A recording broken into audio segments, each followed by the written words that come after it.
Well, thank you very much. Appreciate your being here. Just a statement before I talk about debates.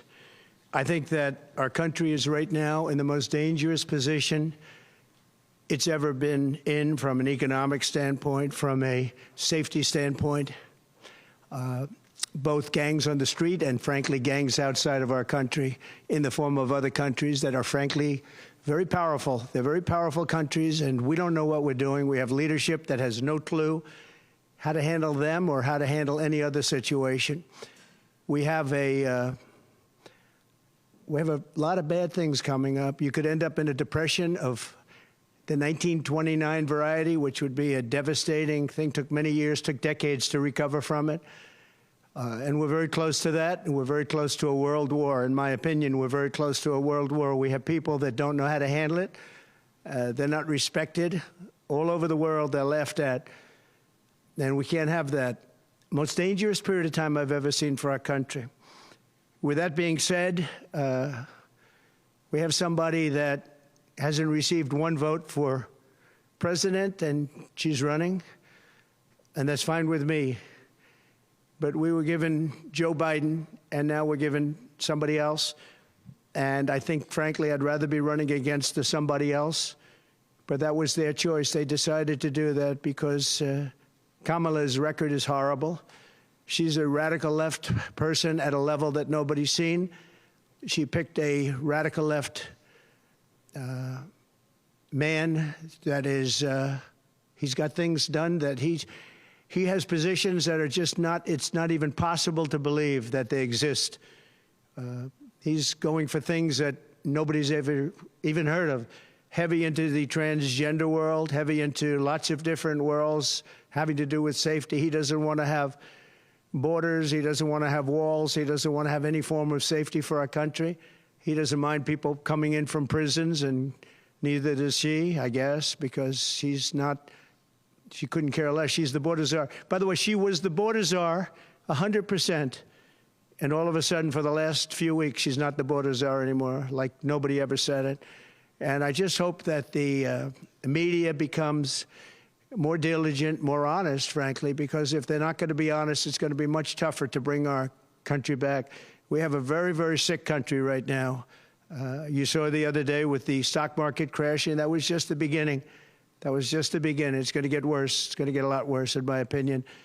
And fortunately, we've had some very good polls over the last fairly short period of time. Rasmussen came out today. We're substantially leading, and others came out today that we're leading, and in some cases substantially. I guess MSNBC came out, or CNBC came out also with a poll that was, has us leading. And leading fairly big in swing states. In some polls, I'm leading very big in swing states because they want safety. People want safety. They want security. They want respect all around the world for our country. They don't want this horrible culture that is developing, a culture of no common sense. It's really a culture of no common sense, and it's not what anyone wants. We want to have a safe country.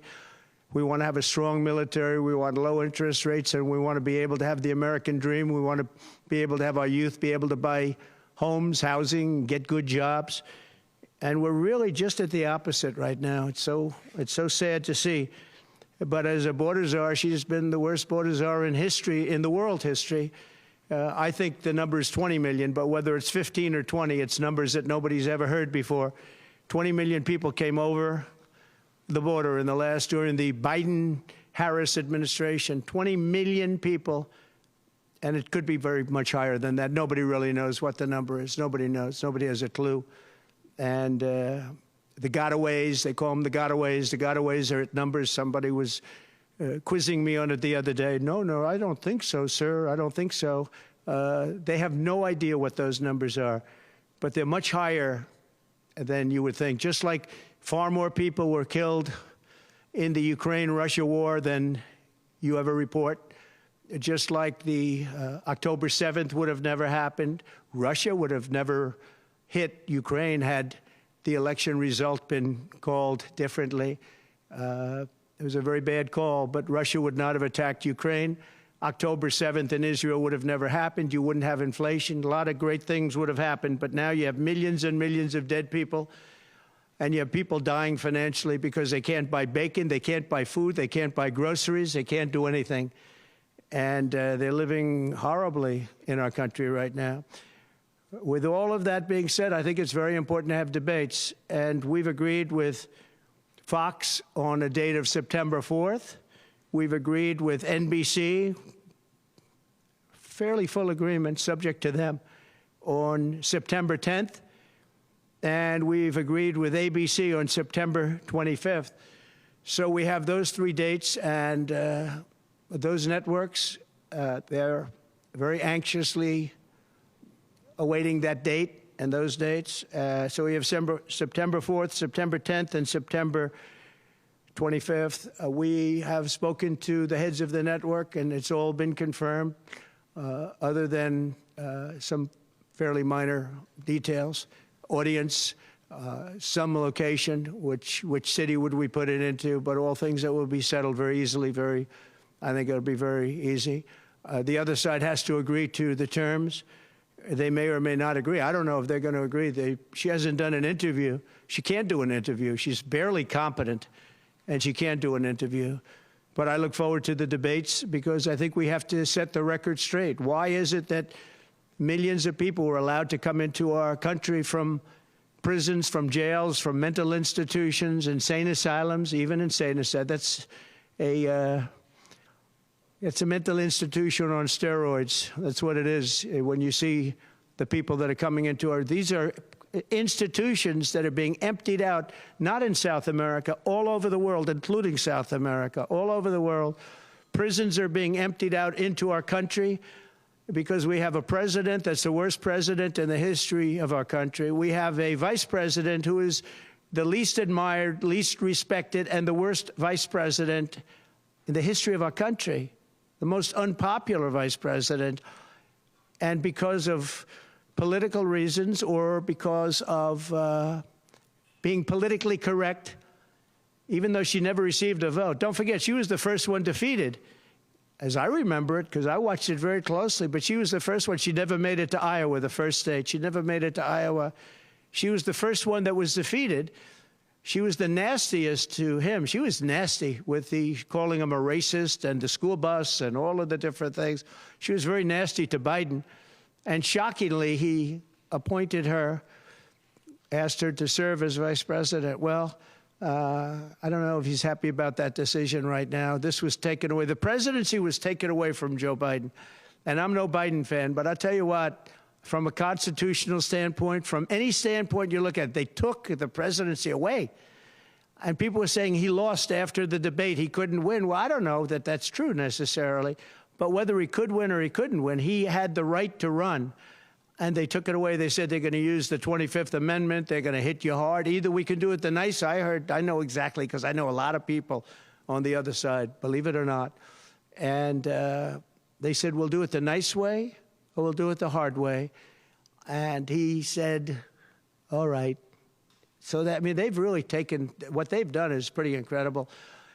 And now I'm running against somebody else, and we're leading. We're leading. So I'm not complaining. I'm saying it's for a country with a constitution that we cherish this constitution. To have done it this way is pretty severe, pretty horrible.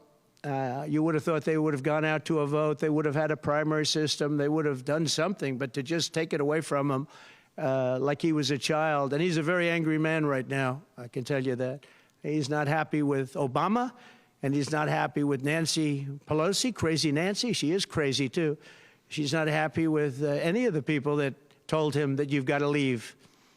He's very unhappy, very angry. And I think he also blames her.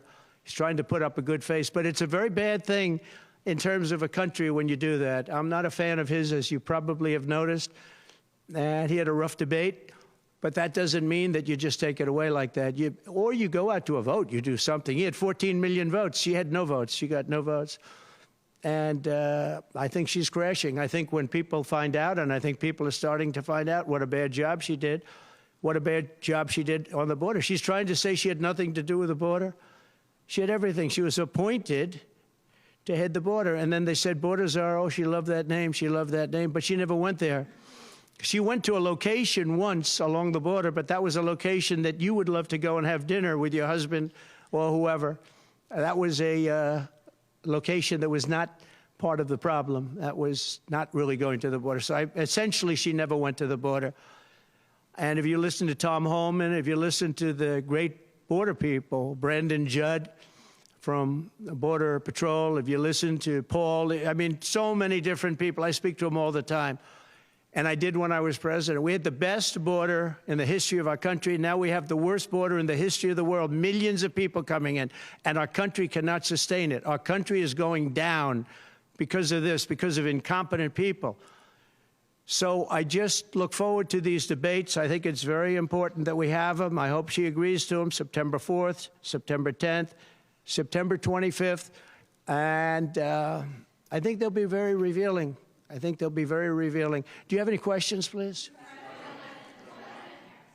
have you recalibrated your strategy to compete against terrorists? I haven't recalibrated strategy at all. It's the same policies, open borders, weak on crime. I think she's worse than Biden because he got forced into the position. She was there long before. She destroyed San Francisco. She destroyed California as the AG. But as the DA, she destroyed San Francisco. A friend of mine, Bob Tisch, all know the Tisch family. He was in many cities with companies.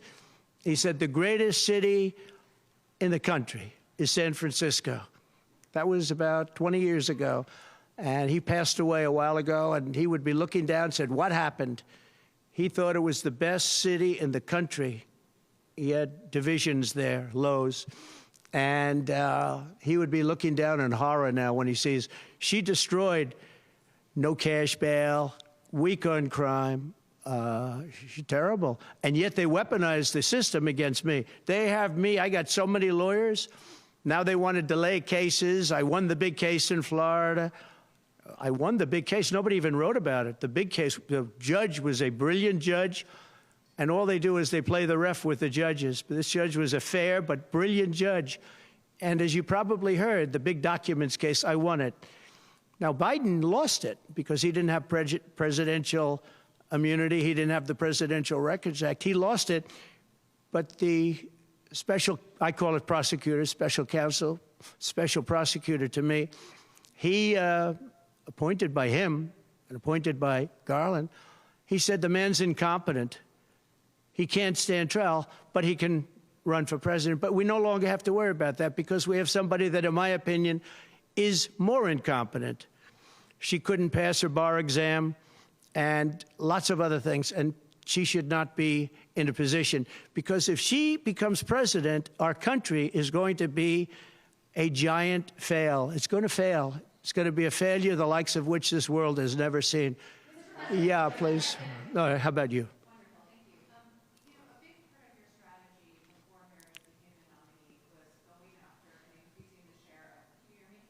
You have to speak louder. Okay, great. A big part of the strategy for your campaign before Harris became the nominee was appealing to black voters. Yeah. You were really going after. In polls, we really see Harris gaining ground with that group. And I'm wondering how you are going to go after black voters now that she's the nominee and really winning them over. Well, it changes around a little bit. I'm getting other voters. Perhaps, I was doing very well with black voters, and I still am. I seem to be doing very well with black males. This is according to polls, as you know. It's possible that I won't do as well with black women, but I do seem to be doing very well with other segments, extremely well with Hispanic. Jewish voters way up. White males way up. White males have gone through the roof. White males way up. Now, I don't know. All we're doing is giving you the stats that you have. It could be that I'll be affected somewhat with black females, where we're doing pretty well. And I think ultimately they'll like me better because I'm going to give them security, safety, and jobs. I'm going to give them a good economy. We have a very bad economy right now. We could literally be on the throes of a depression, not recession, a depression. And they can't have that. They can't have that. So I think I'm going to do well with everybody, especially when the facts are out. Yeah, please, in the back.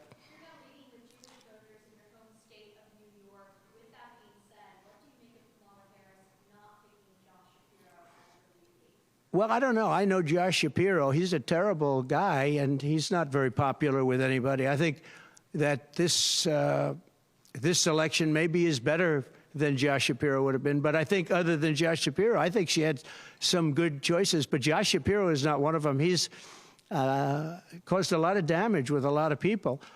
And I don't think he would have been better. I think he would have been maybe the equivalent, maybe not as good. But they had some people that they were looking at that were good, far superior to her. They actually had a story where they had everybody, including, they had like 10 people that she was looking at and her. And they said she was the worst of all. In other words, she was the worst out of the 10 people and her.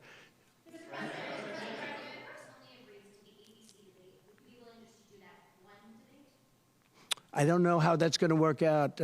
We'd like to do 3 debates. We think we should do 3 debates. We think Fox and ABC. And we also have CBS is going to do the vice presidential debate. So CBS will do vice presidential. And I have to tell you, J.D. Vance has really stepped up. He's doing a fantastic job.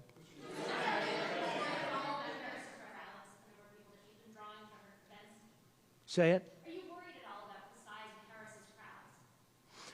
Oh, give me a break. Listen, I had 107,000 people in New Jersey. You didn't report it. I'm so glad you asked. What did she have yesterday, 2,000 people? If I ever had 2,000 people, you'd say my campaign is finished. It's so dishonest, the press. And here's a great example. I had in Michigan recently 25,000 people, and 25,000 people we just couldn't get them in. We had in Harrisburg 25,000 people, and 20,000 people couldn't get in. We had so many. Nobody ever mentions that.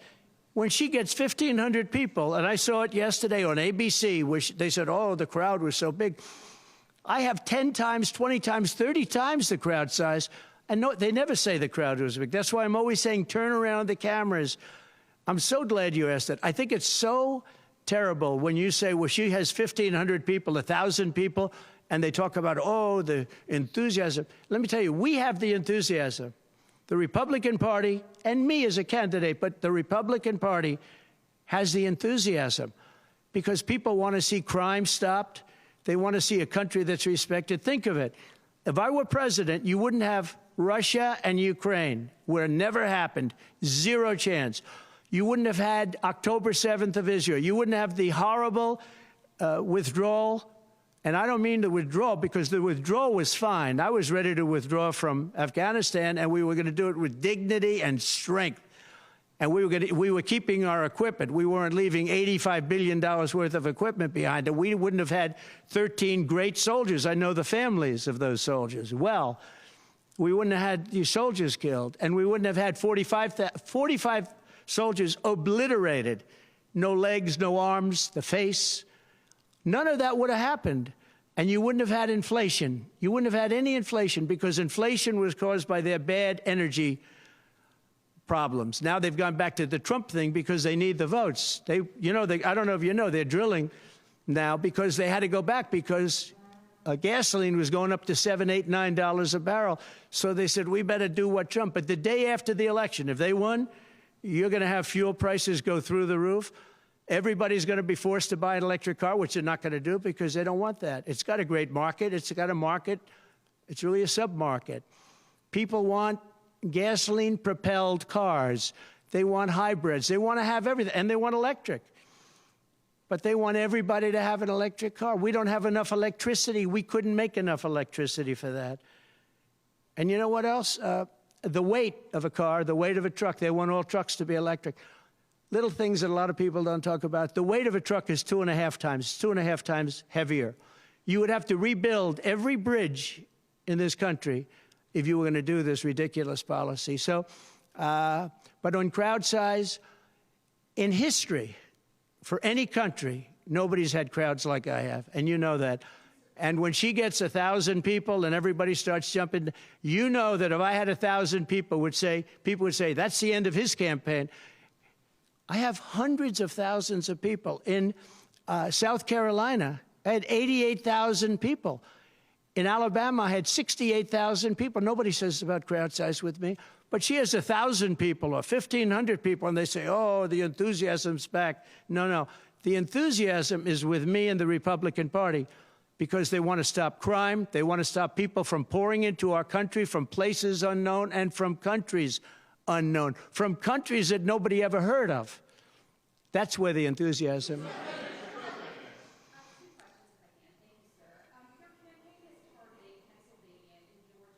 Yeah. Get those two, you could seal the deal. That's what they say. How important is it to you, and is it salvageable for you to be able to repair the relationship with Governor Kemp? I don't know. I don't know if I can or not. I got him elected. Without me, he wouldn't be governor. I got him elected.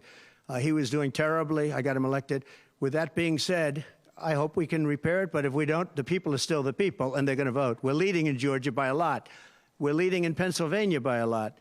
So, but I don't know. Now, in Pennsylvania, I have great relationships. In Georgia, I do too, but unfortunately not with the governor. I've never understood it.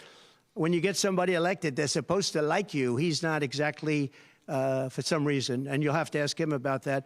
Yeah, I'd love to see it get repaired. I think that if we don't win Georgia, Georgia is a big win, is a big state. So I won Alabama by a record. Nobody's ever gotten that many votes. I won South Carolina by a record. You don't win Alabama and South Carolina by records and lose Georgia. It doesn't happen. And the people of Georgia understand that. There was tremendous anxiety and problems in Georgia. A lot of people say, what happened? And we have to, all we want is honest elections. If we have honest elections in Georgia, we have honest elections in Pennsylvania, we're going to win them by a lot.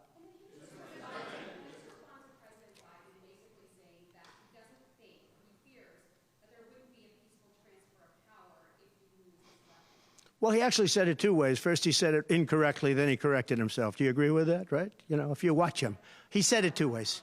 No.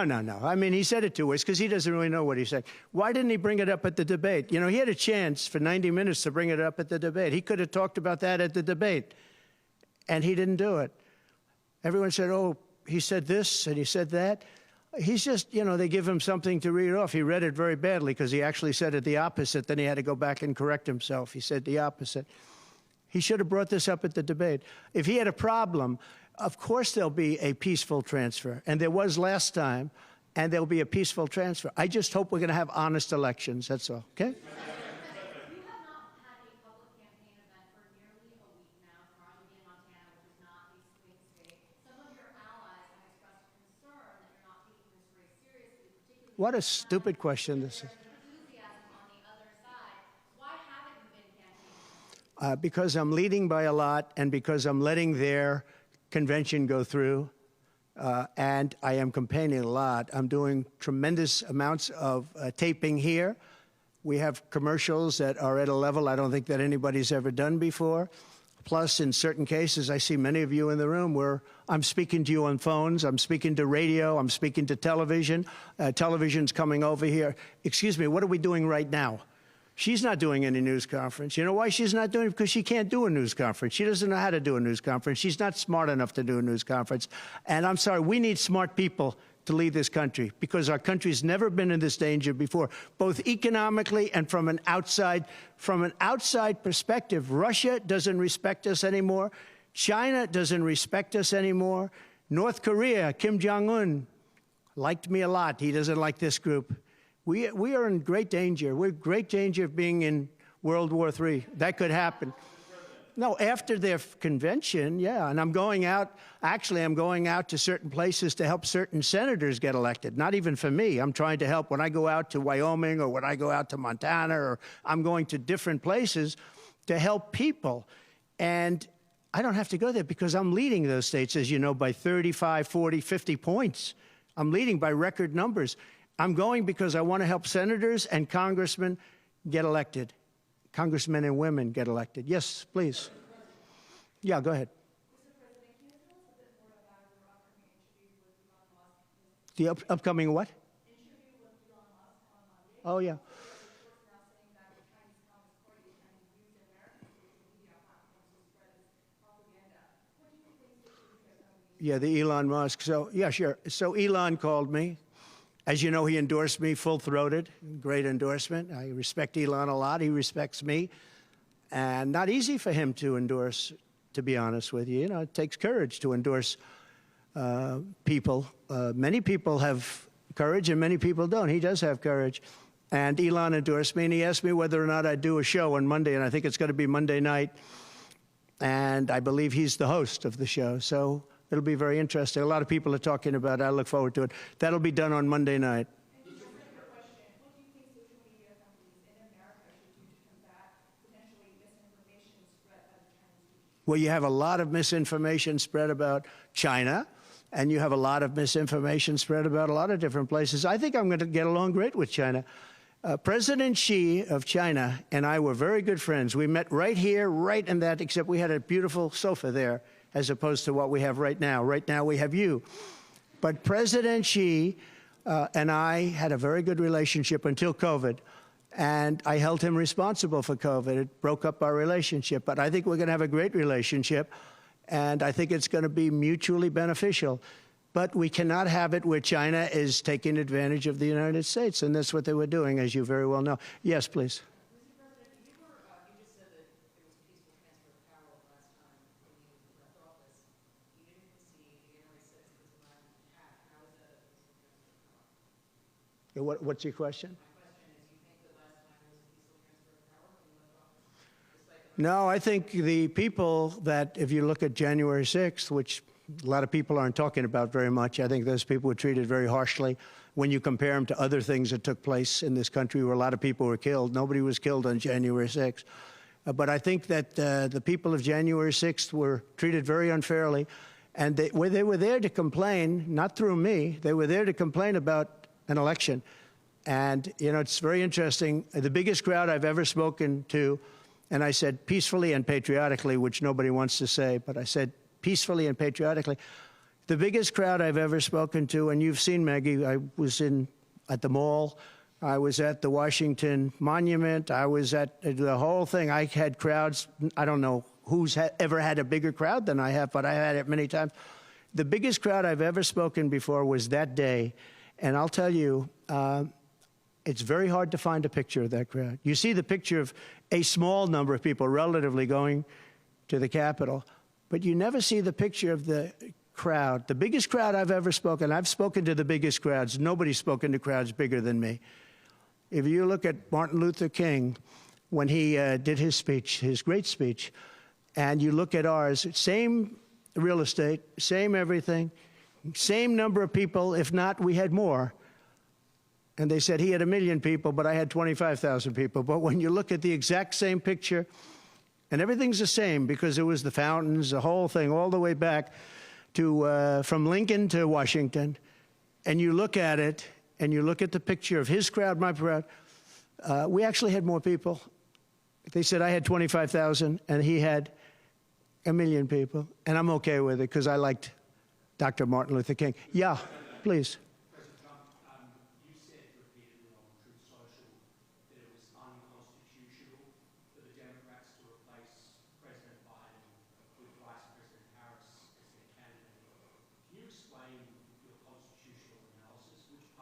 Yeah, sure.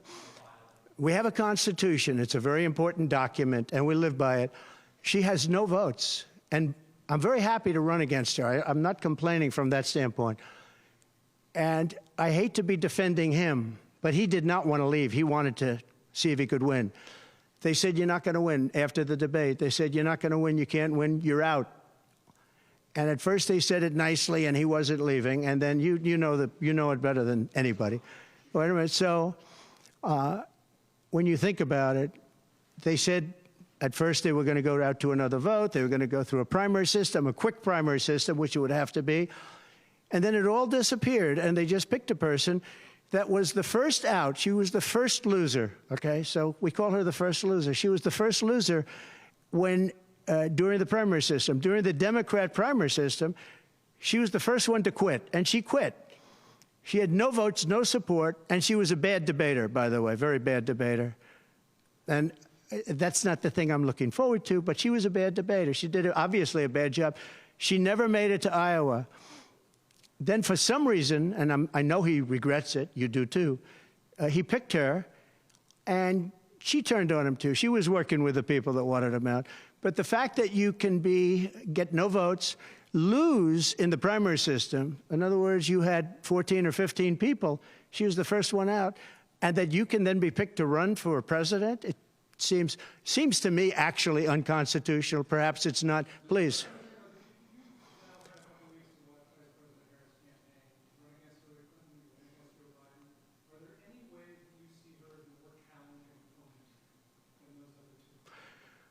So I've run against Hillary, and I've run against various other people.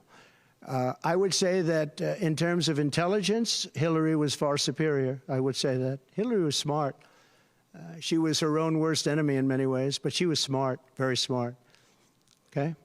If you ask me to compare them. Please. You staked out the position on abortion that was probably more popular with general election voters than many of your Republican primary opponents did. We as the states.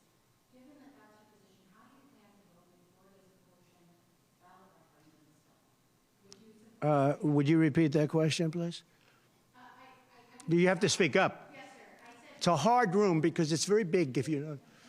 So this is worth $18 million. Oh, I see. you staked out a position on abortion that was probably more popular with general election voters than many of your Republican rivals in the primary. You said lead it to the states.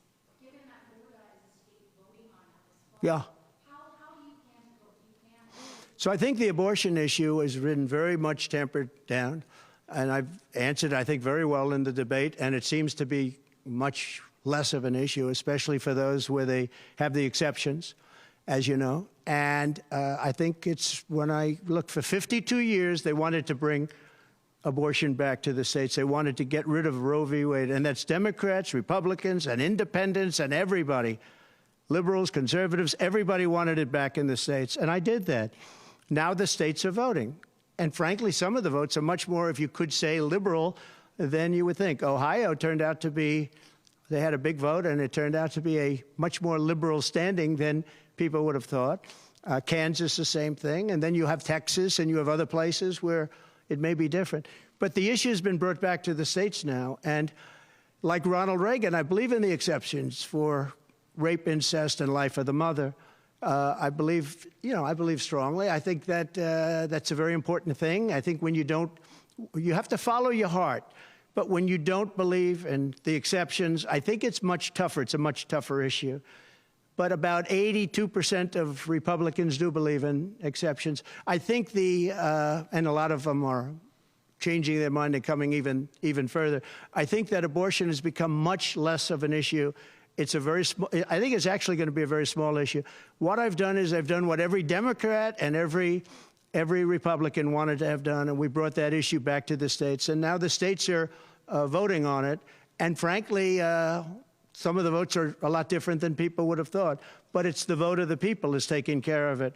And, you know, when you think about the Democrats are really the radical ones on this because they're allowed to do abortion on the 8th and 9th month, and even after birth. If you look at your new governor from Minnesota, he's like the governor previous, the former governor. I don't want to get him mixed up because Glenn is doing a good job, and he's leading our whole campaign in Virginia, Glenn Youngkin. But previous to Glenn, the governor, he said, the baby will be born, we will put the baby aside, and we will decide with the mother what we're going to do. In other words, whether or not we're going to kill the baby. The Minnesota gentleman, this guy agrees with that. He is the most liberal. Look, between her and him, there's never been anything like this. There's never been a combination. So I'll use the word progressive. You know, they want to go progressive. They don't like the word liberal. I like liberal better. I think it's more appropriate because nobody knows what progressive means. But they now like to use the word progressive. But there's certainly never been anybody so liberal like these two, or even close. I think the abortion issue has been taken down many notches. I don't think it's a big factor anymore, really. And when people hear what I said in the debate, and I think I said it very well during the debate, we brought it back to the states. Everybody wanted it in the states.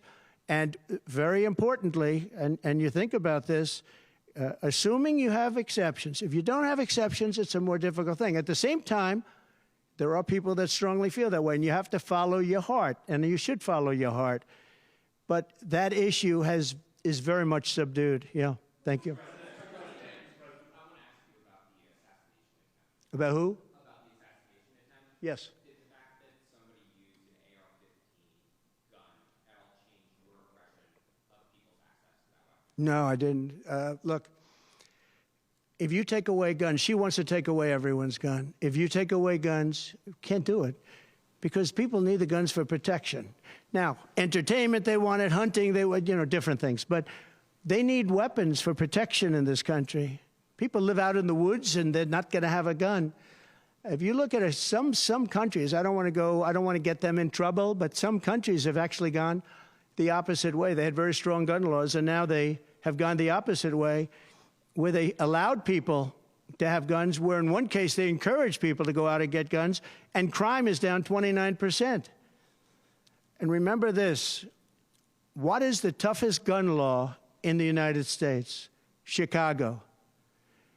On July 4th, 117 people were shot and 17 died. The toughest gun laws in the United States are in the city of Chicago. You know that. They had 117 people shot. Afghanistan does not have that. Afghanistan, by the way, was the lowest point in the history of our country, in my opinion.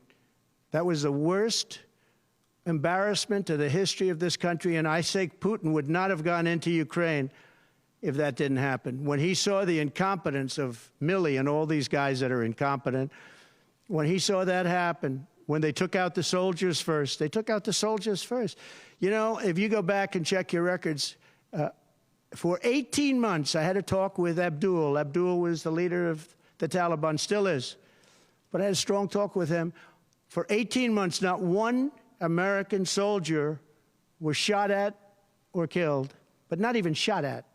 18 months, and then we had the disaster of the lift, where people were falling off airplanes from 3 times the height of the World Trade Center. I mean, terrible. But now our country has to be respected again. Please. Go ahead, please. There was reporting, I believe, in the New York Times that Kamala Harris said she might be open to the idea of a weapons embargo against Israel. I wonder if you could comment on that. What that means, what it might be. I'd be against that. And also on this, That Kamala is in favor of not giving Israel weapons? Yeah. That's what I hear. Look, she's been very, very bad to Israel, and she's been very bad to Jewish people. And I say it, if anybody I know is Jewish and they would vote for Kamala over me, they should have their head examined. If you think about it, I gave them Golan Heights. I gave them the capital of Israel, Jerusalem. I even built the embassy. I gave them no Iran deal. The problem is they didn't do anything with it. Iran was broke. We could have made a deal so easily. I would have had a deal done within 1 week after the election with Iran. Iran can't have a nuclear weapon. It's very simple. We would have gotten along with Iran. I was looking forward to it. I was fine with Iran. You know, we hit them a couple of times pretty hard, but we would have been fine with Iran. But I terminated that deal. I got them the Abraham Accords. Everyone said that's impossible. I got them the Abraham Accords. She's been very, very bad to Israel, and she's been very bad and disrespectful to Jewish people. And any Jewish person that votes for Kamala and her friend, her new friend, who I don't know if she knew him before, but I don't think he's too good. But anybody that votes for them, if you're Jewish or if you love Israel, you have to have your head examined. Go ahead, please.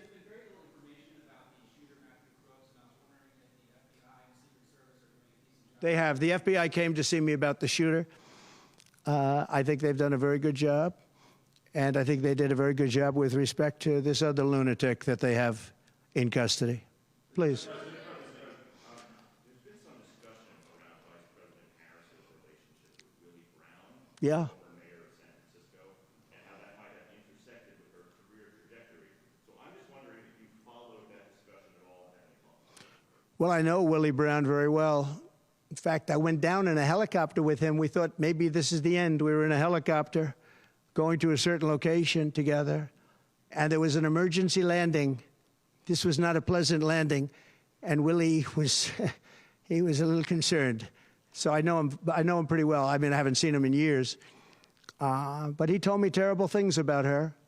But this is what you're telling me anyway, I guess. But he had a big part in what happened with Kamala. But I don't know, maybe he's changed his tune, but he was not a fan of hers very much at that point. Do you believe Vice President Harris would certify your election victory if you win? Yeah, I do. Go ahead. How are you planning to vote on Florida's abortion referendum? On what? How are you planning to vote on Florida's abortion referendum? Well, I'm going to announce that. I'm going to actually have a press conference on that at some point in the near future, so I don't want to tell you now. But Florida does have a vote coming up on that, and I think probably the vote will go in a little more liberal way than people thought.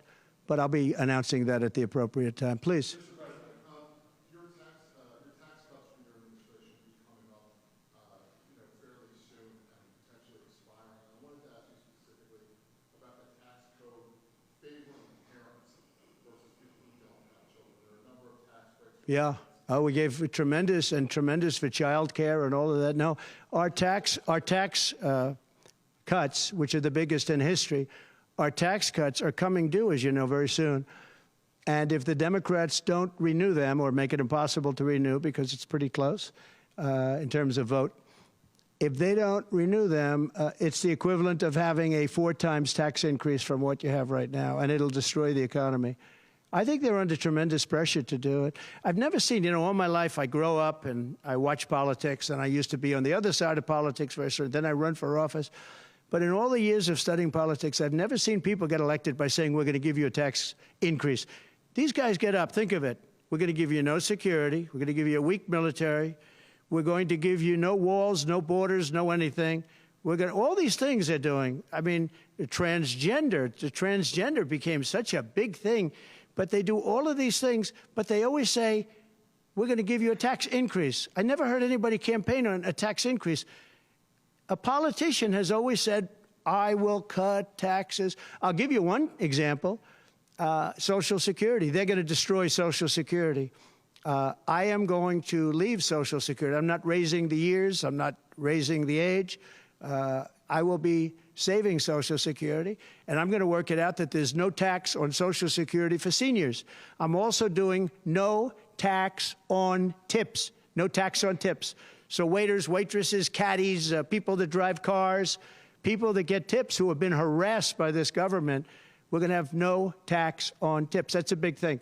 Do you believe that the imprisonment of Steve Bannon was politically motivated? Yeah, oh, absolutely, sure. Because other people have done far bigger things than Steve Bannon, sure. It's politically motivated. I think it's a horrible thing they did.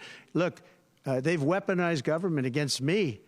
Look at the Florida case. It was a totally weaponized case. All of these cases, by the way, the New York cases are totally controlled out of the Department of Justice. They sent their top person to the various places. They went to the AG's office, got that one going. Then he went to the DA's office, got that one going, ran through it. No, this is all politics, and it's a disgrace. Never happened in this country. It's very common that it happens, but not in our country. It happens in banana republics and third world countries, and that's what we're becoming. We have no borders. We have bad voting regulations. Anytime you have mail-in ballots, you're going to have problems. France learned that lesson. France had all mail-in voting, and they went back to paper ballots, voter identification, voter ID. They went back to a normal system, one-day voting. They don't want to be around, voting for 64 days. And look, the election, I keep talking about November 5th, but the election really starts on September 6th. That's when it starts because it's early voting. We should have one-day voting. We should have paper ballots. We should have voter ID, and we should have proof of citizenship. Please. No, the gentleman in the back. President, do you support continuation tax credit for EVs? For who? For electric vehicles, do you support continuation? You're going to have to talk louder, sir. Do you support continuation of tax credits for EVs? And secondly, what sort of political or policy advice does Elon Musk give you? Elon is a very different kind of a guy. He's a very big believer in the country, but he's very worried about the country. He's very worried about the country. And I don't know if it's good for him politically to have supported me, although I think we have a vast majority of this country does support me. But Elon, more than almost anybody I know, I mean, he loves this country. He loves the concept of the country. But like me, he says this country is in big trouble. It's in tremendous danger. Okay, please. Polls suggest overwhelmingly that Americans trust you more than Kamala Harris to fix the U.S. economy. I like this guy. I like him. What message do you have to Americans, sir, who are struggling to pay for every Yeah. groceries, rent? The polls have suggested. There are some polls that say we're going to win in a landslide. People are voting with their stomachs, meaning they're going to the grocery store. They're paying 50, 60, 70% more for food than they did just a couple of years ago. Look at what's happened to energy. Look at what's happened not only to their cars, where gasoline's gone from $1.87, and we had moments when it was below that, but it's gone from $1.87 to $5, $6, and $7. And they take the strategic national reserves and they take it out, even though it's peanuts compared, it doesn't last long. But they're virtually empty now. We've never had it this low. And he's using that to keep the gasoline prices as low as possible. He's sucked all of the oil out, essentially the gasoline, to keep the price down a little bit, and it's had very little impact. But you know what? We have no strategic national reserves now. He's emptied it. It's almost empty. It's never been this low. And I had it at a good level, and I would have had it more if the Democrats would have approved the deal. You know, I had a deal to buy it at $22 a barrel, and now it's going to be close to 100 pretty soon, my opinion. And the Democrats didn't want to do that, but we bought a lot anyway. And we had it pretty good. And what they've done to the national reserves, the strategic national reserves, is, as you know very well, because you cover it, but what they've done is incredible. They've just, for the sake of getting some votes, for the sake of having gasoline, you know, that's meant for wars. It's meant for, like, tragedy. It's not meant to keep a gasoline price down so that somebody can vote for Biden, or in this case, Kamala, who, by the way, is worse than Biden. And she's actually not as smart, okay? She's actually not as smart. That's hard to believe, isn't it? Yeah, please. Okay. There are other things the federal government could do, not just a ban.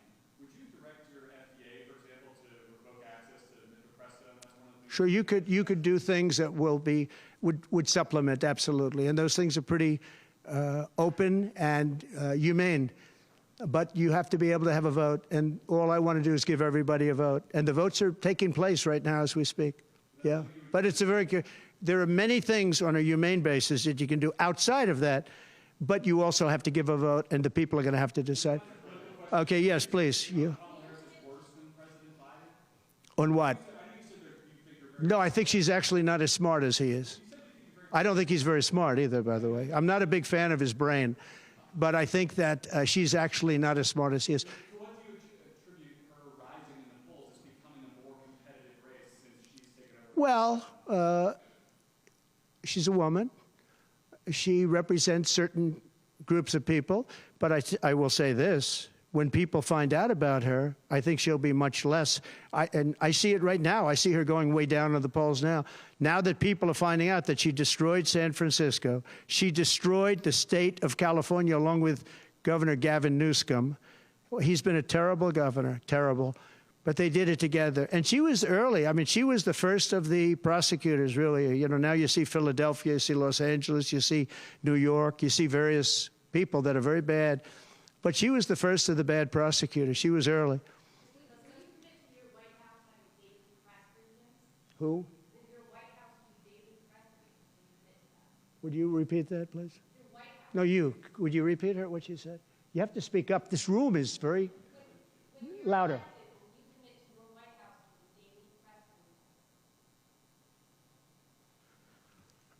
Do you hear her? A daily press briefing? Why would I do that? I would give you all the press briefings you want. Look what I'm doing here.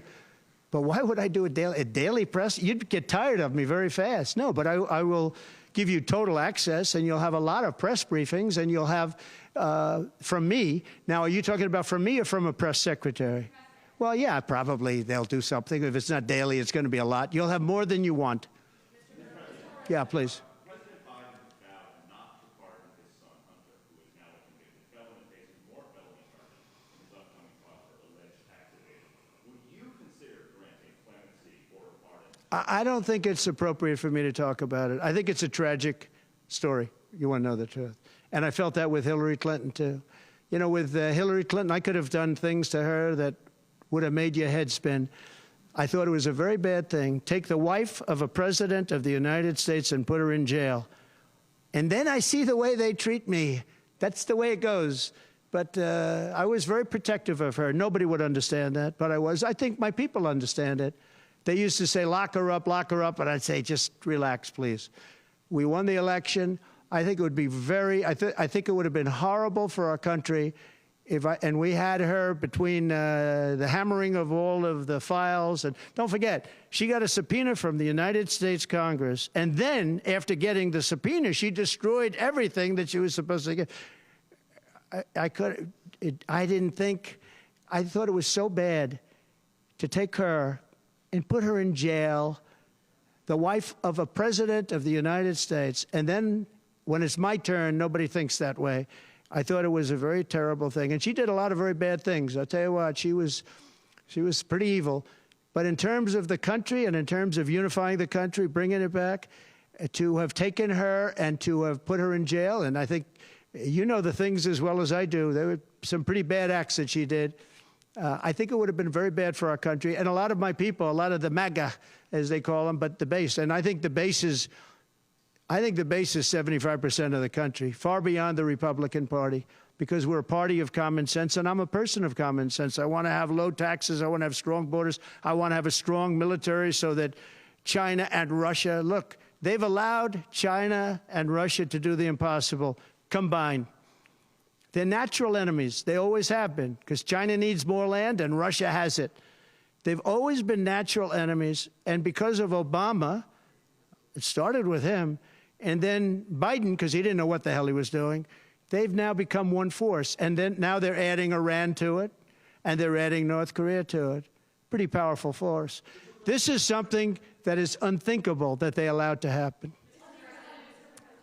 Just to put a button on this, you're saying that you're not going to change your campaign strategy, you're going to keep going with the issues. Well, what if this so-called honeymoon period doesn't end? Oh, it's going to end. The honeymoon period's going to end. Look, she's got a little period. She's got a convention coming up.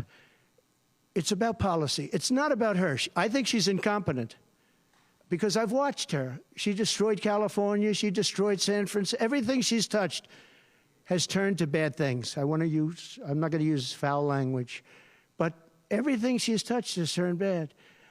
She's incompetent. The reason she's not doing what I do and she's not doing what she should be doing, she won't even do interviews with friendly people because she can't do better than Biden. Now, he had a reason for not doing well, and he was never, 25 years ago, the sharpest or brightest bulb in the ceiling. That I can tell you, okay? He wasn't. But he could do interviews at least. Not lately, he couldn't, perhaps. But she should be doing interviews. She doesn't want to do interviews. And the reason she doesn't is, number one, her policies are so bad. Just to answer your question, I think that it's not going to change because it's really ultimately not about her as much as about her policies. She wants open borders. She wants to defund the police. She wants to defund the police. She wants to take away your guns. Anybody that thinks they're not going to come after your guns, you know, when I was president, I totally protected the guns. And I think it's very important. And I know I take some heat sometimes for it, but you have to have safety. You have to have, when the bad guy walks in with a gun, you got to have some way of protecting yourself. And boy, that would be, you would see crime go up at levels that you've never seen. When people say on this side of the house, this house has guns, we will use the guns, they say, let's pass. We'll go someplace else. You have to have them.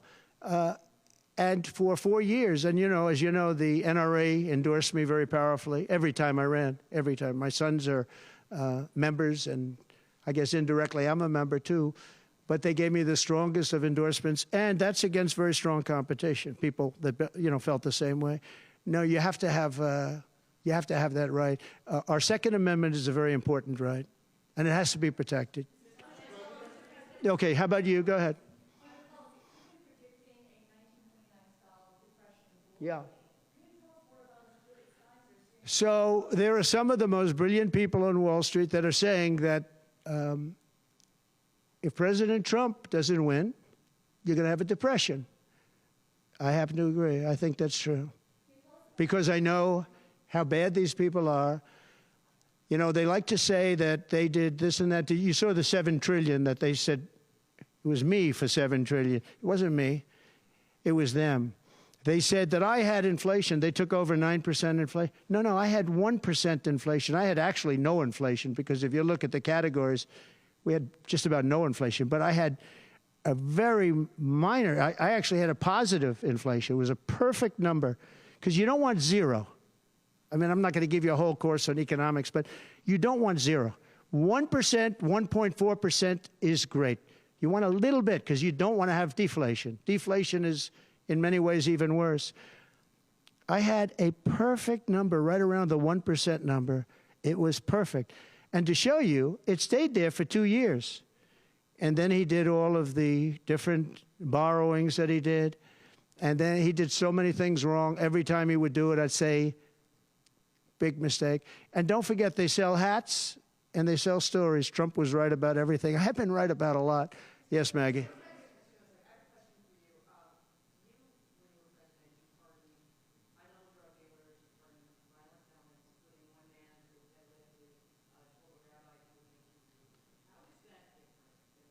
Well, we had a commission like other people do, and it's always complicated and it's always controversial.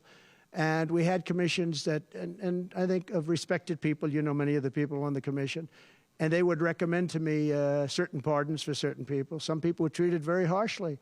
A fantastic woman, as you know, she served 24 years for being on a phone call having to do with drugs. You know who I'm talking about. She was great. And she had another 24 years to go. And it was largely about marijuana, which in many cases is now legalized, okay? But we had many very highly regarded people on a commission, and they'd recommend, and they'd put a reason why. Some people were, served time, but they served a lot of time for something that today people wouldn't even serve time by. Well, for the most part, I think they did. I mean, they did. They go through. They went through. I had a commission. It was a very important commission to me, and highly respected people. And frankly, they came up with some decisions that I wouldn't necessarily agree with, but I did it. But I let a lot of people out that had no representation. I went to people in jails, in prison that we respected.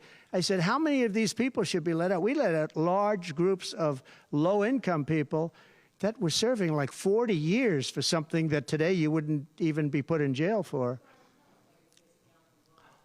We had very few people let out because I said I really don't want to let people out where they had a lot of violence, where they had killing, et cetera, et cetera. And for the most part, we didn't do that. Yeah, please. Thank you, Mr. President. Regarding the Fed, if you win in November, do you want more of a say over the Fed on issues like the interest rate? And do you think that On defense? over the Federal Reserve? Ah, And do you think Federal Reserve. Right. Well, look, the Federal Reserve is a very interesting thing, and it's sort of gotten it wrong a lot. And he's tending to be a little bit late on things. He gets a little bit too early and a little bit too late. And, that's very largely it's a gut feeling. I believe it's really a gut feeling. And I used to have it out with him. I had it out with him a couple of times very strongly. I fought him very hard. And, we get along fine. We get along fine, but I feel the president should have at least say in there. Yeah, I feel that strongly. I think that in my case, I made a lot of money. I was very successful, and I think I have a better instinct than, in many cases, people that would be on the Federal Reserve or the chairman. Yeah. Mr. President, you just mentioned people going to prison for marijuana. Yeah. Harris supports rescheduling marijuana and also says that no one should go to prison for marijuana offense. Do you agree with those positions?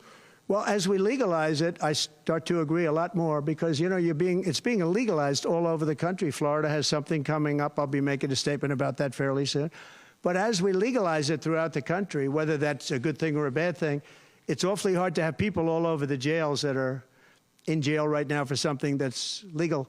So I think, obviously, there's a lot of sentiment to doing that. Yeah, please. Mr. President, Kamala Harris's father is Jamaican American, and she went to a historically black college. How is she only recently deciding to be black? Well, you'll have to ask her that question because she's the one that said it. I didn't say it. So you'll have to ask her, and I very much appreciate that question, but you'll have to ask her. But I've known her for a long time. I actually contributed to her campaign a long time ago because I was a developer. I contributed to lots of campaigns of Democrats, Republicans, and some were liberal and some were conservative. But you'll have to ask her about that. But to me, it doesn't matter. But to her, from her standpoint, I think it's very disrespectful to both, really. Whether it's Indian or black, I think it's very disrespectful to both. To me, it doesn't matter. Please, red dress, red dress. One in the assassination, is your ear fully recovered? Is there a scar? Do you have any Yeah, hearing damage? pretty much recovered, yeah. I'm a fast healer. It's a hell of a shot, but I'm a fast healer. Yeah, pretty much recovered. Do you have any hearing damage from it? No, it didn't hit that. I got very lucky. It just hit the lobe, as they call it. Is there a scar on your ear? Yeah, a little bit, not much. On top. On immigration, A little bit. an immigration question. You've been running on the idea of mass deportation. You say the biggest in American history is basically what Yeah. When Senator Vance has been asked about that, he sort of suggested that really you only need to go after people who've been convicted of crime. Well, we're starting that, yeah. So what are you really talking about here? How will you pay for it? We are going to start the largest mass deportation in the history of our country because we have no choice. It's not sustainable. And we are going to start with violent criminals, and we're going to start then with criminals. And our local police is going to work with us because they know everything about the people. They know their names. They know everything about them. They know their middle name. They know their numbers. And as you know, the other side is trying. You know, look, for years I wondered, why are they allowing these people to come in at levels like this? It was incredible. And I said two reasons. They're either really stupid, and I don't believe they're stupid, because anybody that can cheat on elections like they cheat is not stupid. Or, in the alternative, they have bad motives or they hate our country. And I used to think they hate our country. But lately I've seen where they're trying to sign these people up to vote. And they have to stop. They cannot let illegal immigrants vote in this upcoming election. All right, one more question. Go ahead, one more. Make it a good one, please. Okay, regarding Social Security taxes for seniors. Right. We talked about a lot. Experts say that the policy could increase the deficit by $1.6 trillion. So how would it work for you? We have so many ways of making money in this country. We're not going to affect our Social Security. We're not changing it. And I proved that over 4 years. And we're going to do it. It's very unfair to people. They spend their life and they're great citizens and they pay in. We're not going to charge tax to Social Security, the seniors. We're not going to do it. We're not going to charge. And also tax. I say the two things.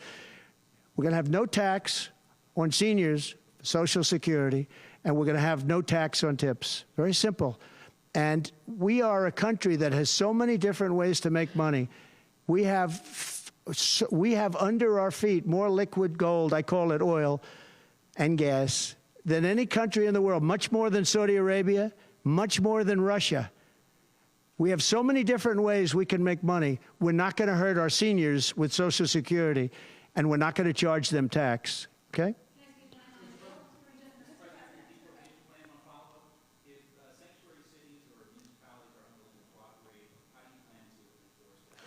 We should not have sanctuary cities. Sanctuary cities is a way of protecting criminals, and we should not have sanctuary cities. And if you go to California, and I know it well, I have property out there, great property.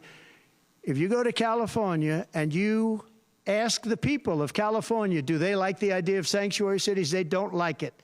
They're tired of it. They're tired of crime. They're tired of what's happened to our country. Our country's become a crime-ridden mess, and we're going to stop it on November 5th. Thank you very much, everybody. Thank you. Thank you.